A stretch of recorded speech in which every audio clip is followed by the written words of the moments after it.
Our guests today are the incredible owners behind Minecraft's first one-to-one SeaWorld Orlando recreation. Their server has been noticed and approved by SeaWorld themselves, and with their flagship park opening on June 19th, it is Harry, Alexis, and Noah. Woo! Woo! If people don't know your voices, maybe we should have you all introduce yourself, say your name, something cool about you, and then we'll get started.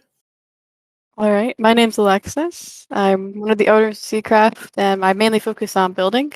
My name is Harry, also known as Bubs. I am also a SeaCraft owner. I'm from England, so big up UK, and yeah. I'm Noah, also known as Orsinus. I'm an owner at SeaCraft, and I mainly just do building and help out with, graphics and stuff like that. Great. So let's just hop into the first question and we'll get started.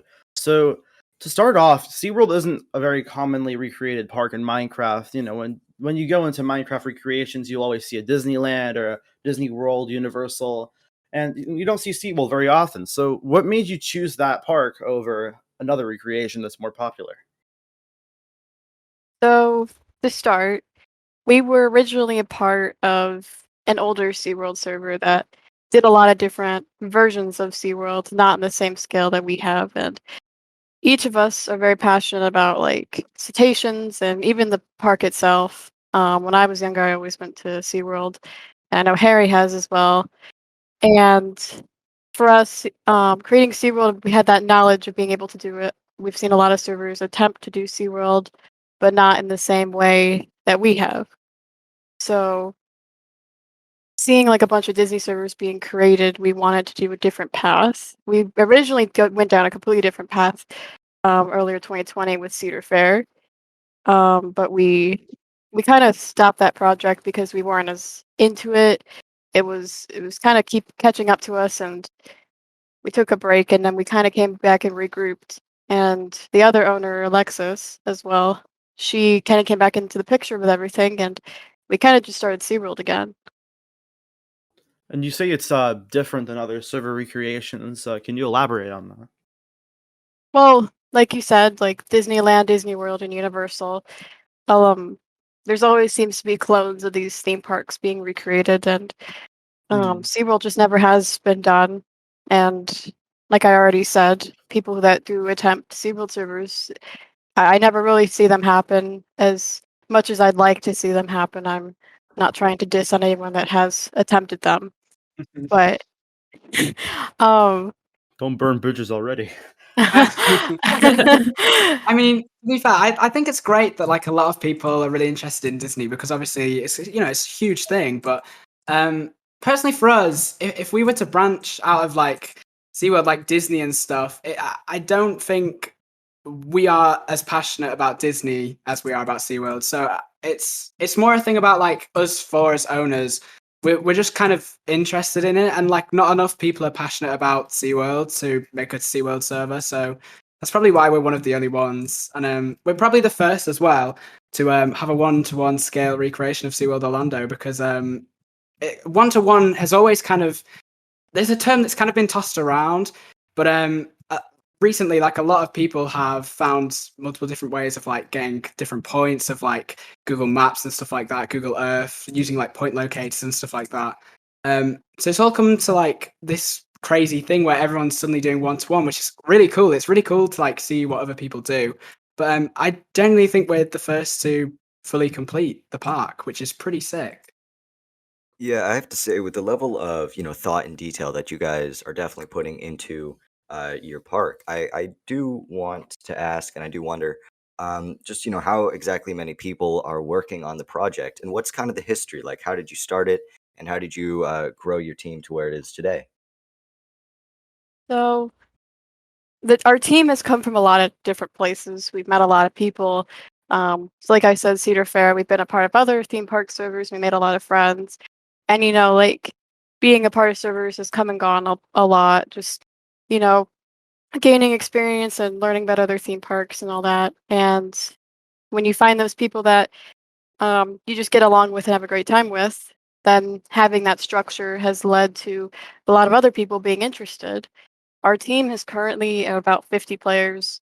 Um, I don't even know how it's gotten that big. We just kind of kept getting people interested, and people were showing that they had good work that they wanted to apply to us as well, and we were like, all right. And it just kind of kept happening. But Yeah, it grew quite like gradually. I wouldn't say there's like a defining moment where loads of people joined the project. yeah, We just kind of knew people and people knew other people. We knew people from past like previous projects that we'd done, and we kind of wanted them to be involved. So we reached out to some people like that. And yeah, I mean the team is huge. We do have to like manage the team quite well. Got to make sure that everyone's good and up to scratch with everything. So kind of a lot, but they're amazing. I can't say anything else other than we have the best team ever. So amazing. I don't know if no one wants to add anything. No, yeah, everything you said, it's just I agree with. Yeah. Yeah, so when I look at your guys's your Discord page, and you have a lot of different staff roles, but the one that kind of caught my eye was the animal advocate role. So I know you guys have, obviously, it's SeaWorld, so there's a lot of water shows, a lot of animals, and I was wondering how you guys are translating that into Minecraft, because obviously when you think of Minecraft, there's some dolphins, whatnot, but it's not like you can really teach them to do tricks and shows as you can in SeaWorld. So how have you guys put that into Minecraft? I think Bubs can answer this one best, as he works the most with Animal Advocate. Yeah. Well, it's kind of it's we've had multiple different ways of trying to incorporate like different animals into like SeaWorld on SeaCraft. And our animal advocate role is basically like a role play rank. And they get hands-on experience with what it's like to be a trainer at SeaWorld. Not properly, but like how to put on that kind of show. And we also have the animals. People like to do both. People like to be training and like animals. But yeah, the animals we kind of have to be quite specific with, because specific animals can't do certain behaviors and stuff like that. So we kind of have to limit who can do what, and like we have to teach all of our animal advocate roles a lot. So it's quite a hands-on role, I guess you could say. Yeah. But it's definitely worth it. Our shows are amazing when everything goes to plan. It's very specific to be animal advocate, because like Harry said, each animal has a different personality, and we can't do that with like the hundreds of dolphins that SeaWorld has, but we could do that with the small like killer whale pod that they do have. And there's people who know those orcas and know SeaWorld really well that have seen us, and they've seen that our models are accurate to the actual killer whales that live at SeaWorld Orlando. And you know, teaching that to someone in game to to kind of like satisfy that person that does know that animal, it's a lot. Animal advocate's a very heavy role to take, and so far everyone that has applied to it has done an amazing job. And all of our shows at the moment are completely live, so everything is, someone is an animal, someone is a trainer. There's no NPCs involved, so there's a lot of pressure around it, definitely. Everything is manual. That's putting on a show. Yeah. Yeah. Yeah. Yeah, and that's really different than like all the other servers you see, because a lot of these servers they go with animatronics, or they go with NPCs, or they have rides and show sequences, so they have everything kind of preset, and it's being run over and over again. How will you guys balance that the kind of weekly schedule of getting live people to do shows? How often is that going to be? Well, I was just gonna say we did think about doing like animatronics and stuff, just purely for the fact it could be easier. But we just felt it was a little bit less kind of real. We kind of wanted that live sort of feeling that you get at SeaWorld, because every SeaWorld show is different. So we really liked the way that like people would change the shows up, and like every behavior in every show is completely different. Which kind of makes the show what it is. Like, sometimes the whales don't want to cooperate, and we can kind of show that with the whales in Minecraft, because we can do whatever we want. Like the opportunities are endless. And same thing with like when there's confusion, because like it is a group of people all at once in a voice call doing this. And of course, in real life, that's also going to happen. Shows don't go, according to plan all the time. An animal could break from a trainer, and although we're not going to have that happen, there's still going to be incidents where people are mixing up who's with who, and it kind of just adds a touch of reality to Minecraft a bit. There's gonna be like it's a new show every time almost. It's gonna be like Yeah. original and Yeah, nuanced. exactly. It's going to be different people, like a different group of animals could be doing a show, because like one, I don't know, for example, if you're at Orca Encounter, there's 5 orcas, 5 different names. You could possibly see all 5, or you could possibly just see 2 of them during the whole show. Mm-hmm. So, yeah, so this is definitely one of those things where you don't want to watch it on a YouTube video or something. You have to be there. You have to see it. oh yeah, It's gonna be different definitely. every time.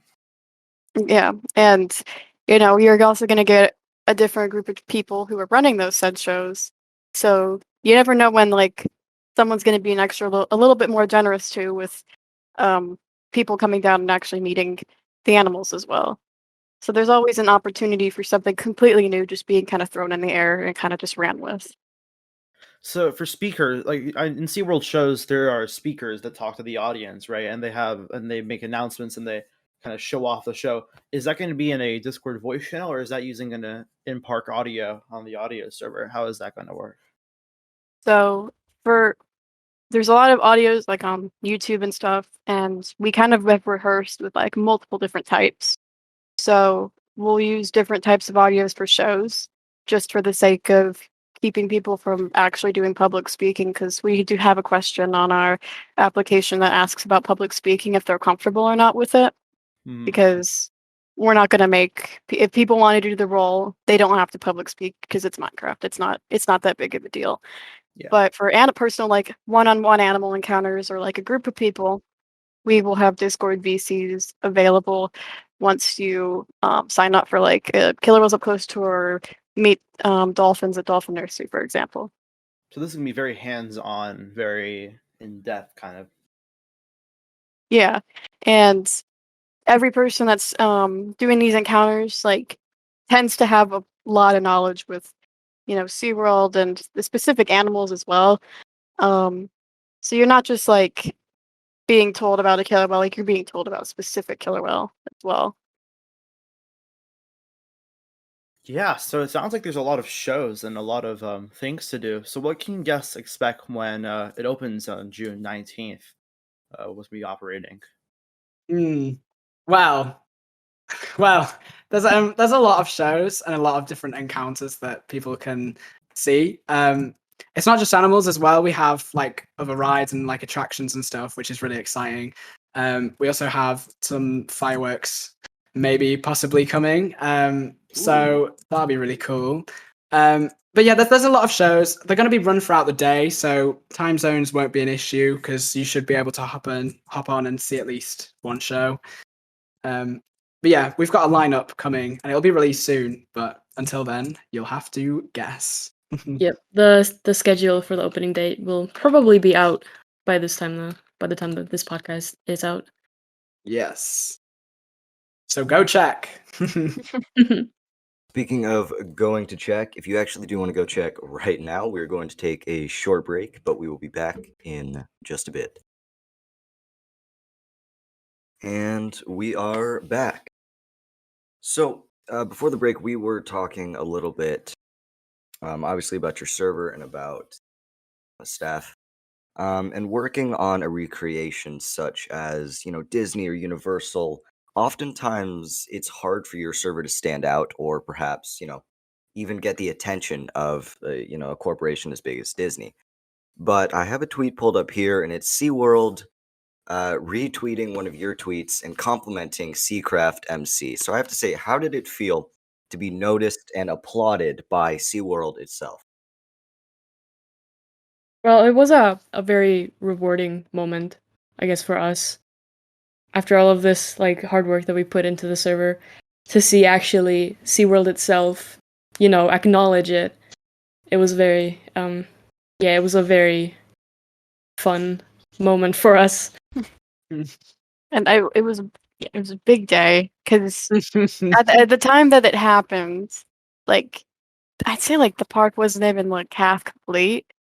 I don't know, but it was like They told us to build Icebreaker, and then we Yeah, just did I it. was gonna say, we have a little secret. We had not built Icebreaker, but SeaWorld had said, if you show us Icebreaker, we'll give you a follow. And we thought, oh my gosh, like, of course we're going to try and get a follow from SeaWorld. Like, it's an official SeaWorld account. So instantly, we had Google Maps, we had Google Earth, we had everything, like, set up, ready to build this ride. And we literally did it in, like, I want to say, like, less than, like, 20 minutes. We had a shader shot of the wow. ride, so Yeah. Yeah, I mean, since that shot, the ride has been completely retracked because it was such a rushed moment. But yeah. I mean, to have to have like that much progress done, and like still, because it was more than just the beyond vertical drop. It was like we had a couple bit of the airtime hills done. We had the not the mid course, transfer track station, like all that was outlined within that time frame in case they wanted to see it. So yeah, it was. Wow. SeaWorld's Twitter really give motivation. Yeah. But yeah, it was a big day. I think it was such a nice moment to see that, because like you said, a big corporation actually acknowledging such like a literal Minecraft server is like it was a bit weird. It was a bit fun, and we were all in a call. Sorry, I was just gonna say that we yeah, were all so excited. We were in a call. One person was like, "SeaWorld's replied. SeaWorld's replied." So all of us just got Twitter up, and we were like, "Ah, it's crazy!" Like, and we just kept the conversation going. We've had multiple other like tweets since then.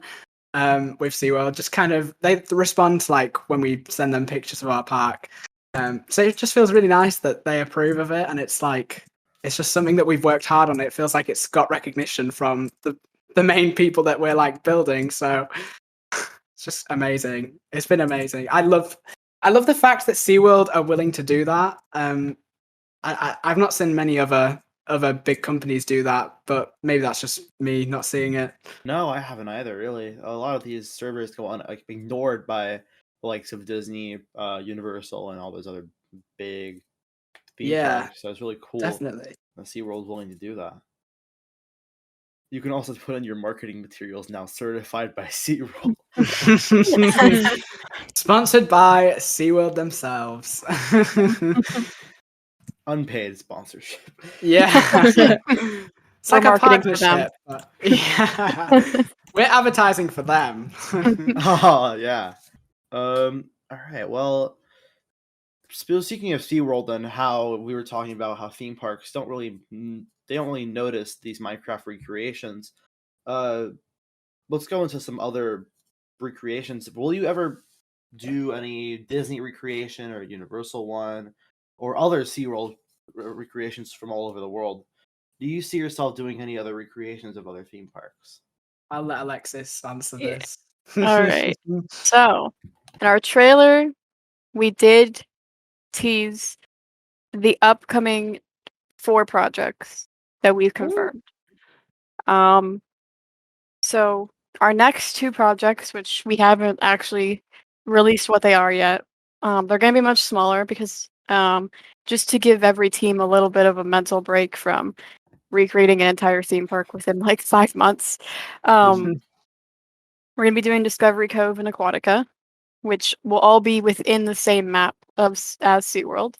And our master plan 1 is going to be its own new thing. And that park has been started. There's a good chunk of it there. And we started a bit of work with every department on it already. And so that's going to be teased after we open Orlando. Next weekend is like our phase 2 beginning of SeaCraft. And MP1 is the main spotlight of that. But Yeah. besides that, our Orlando map is, I think we planned on it being like fully operational of like, I can't really say if this is 100% happening, but those like green trolley buses becoming a thing that will take you to each park, and just for the bands, because every time I see them, I'm like, oh, yeah. Yeah, the And I'm like, international drive trolleys. like hotels will definitely be a project and all that, but that's what's are upcoming at the moment. To say like other parks outside of SeaWorld, I'm not saying much right now about that. Yeah, I was just gonna say we'd say never, because there's always a chance and an opportunity for people to want to do, different projects. We have a whole team that love theme parks, so we're gonna have to just see where the future takes us, really. Where people are gonna have to stay tuned. All right. Well, yeah, this has been great. I guess we can wrap it up here. Do you guys have any last things you want to say to anyone listening about your server? Bubs? Yeah. Oh, yeah, I do. I just didn't want to. I didn't want to start talking if someone else was going to start talking. Yeah, I was just going to say, like, our staff team is completely diverse. Like, just completely. We have different views on SeaWorld. I don't want people coming on the server thinking that everyone here like supports SeaWorld, I guess. We all have different views of the park and the way that they treat their animals. Personally, I'm not pro cap. In the cetacean community, there is pro caps and anti caps. They're for captivity and against captivity. I personally am not for captivity, kind of for obvious reasons, but people can agree and disagree. We think that this is like a nice way of like visiting SeaWorld without having those kind of views.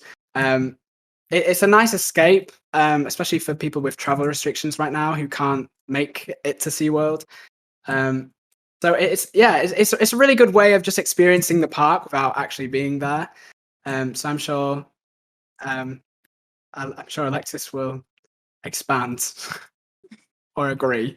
I agree. I mean, you know, everyone has their own opinion with how everything has been played out. And SeaWorld, love them because I've been visiting the park since I was young. I've done practically every program that they offer. But you get to a point where it's like, right, cetaceans and captivities, there's a lot that can be wrong. There's a lot that is wrong with it.